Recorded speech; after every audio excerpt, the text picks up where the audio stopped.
The power of name. Hanya sebut nama, bikin betah pelanggan.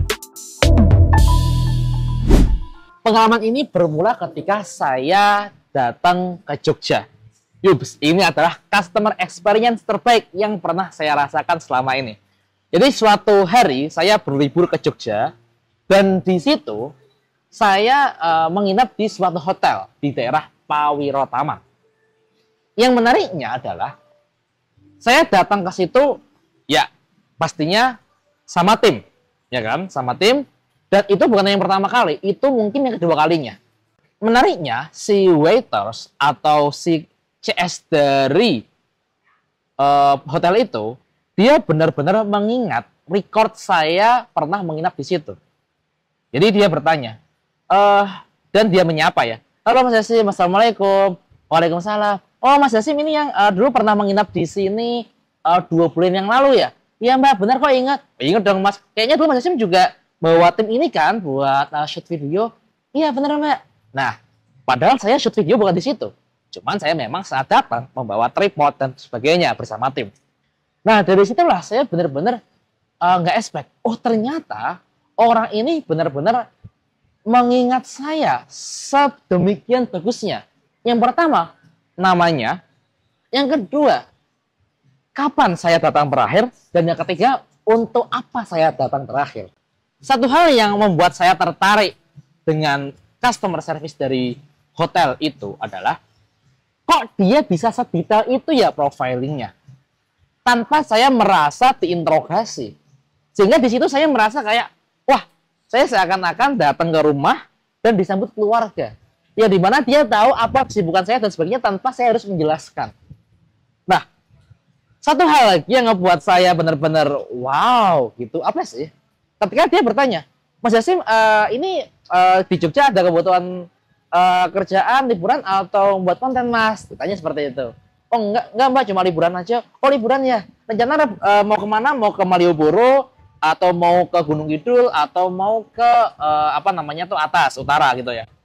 Saya sih kayaknya ke Malioboro sih Mbak. Oke Mas, Mas Hasim sudah tahu untuk jalan ke Malioboro aksesnya yang mudah atau perlu saya bantu?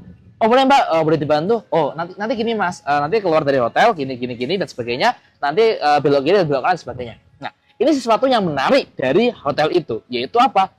Dia benar-benar bukan hanya menerima tamu datang, bahkan belum datang pun, belum masuk kamar pun udah ditanya mau kemana, sehingga nanti ketika saya udah masuk kamar dan saya keluar kamar, si resepsionis udah siap untuk menservis dan memberikan arahan setelah ini mau liburan kemana. Nah itu yang menarik.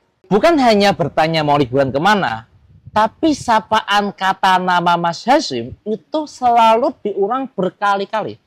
Saya tahu itu servis yang luar biasa. Karena apa?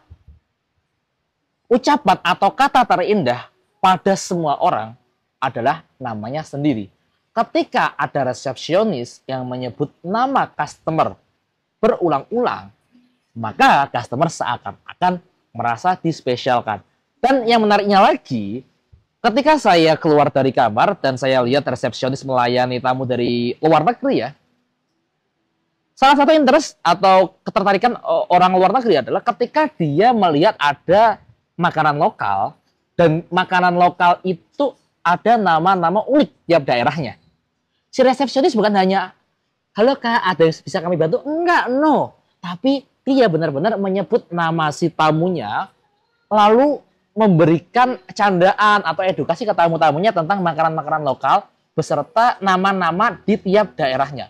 Itu yang menarik. Artinya apa sih?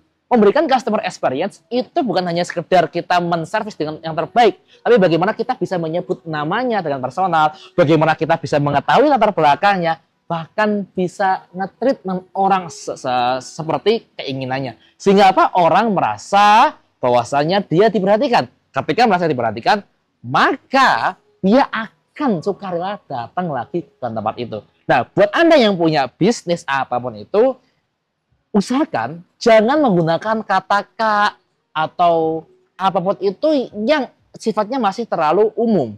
Lalu yang kedua, jangan terlalu menggunakan kata-kata yang sifatnya SOP banget. Justru kalau kita pengen memberikan customer experience yang terbaik, kita perlu improvisasi. Keramahan itu nggak bisa sesuai SOP. SOP perlu untuk membatasi, tapi keramahan itu perlu improvisasi. Dengan improvisasi yang baik, maka tim Anda atau Anda akan diingat customer. Dan ketika diingat customer, maka omset bisnis Anda juga akan cenderung lebih stabil dan akan bisa naik cepat jangka panjang.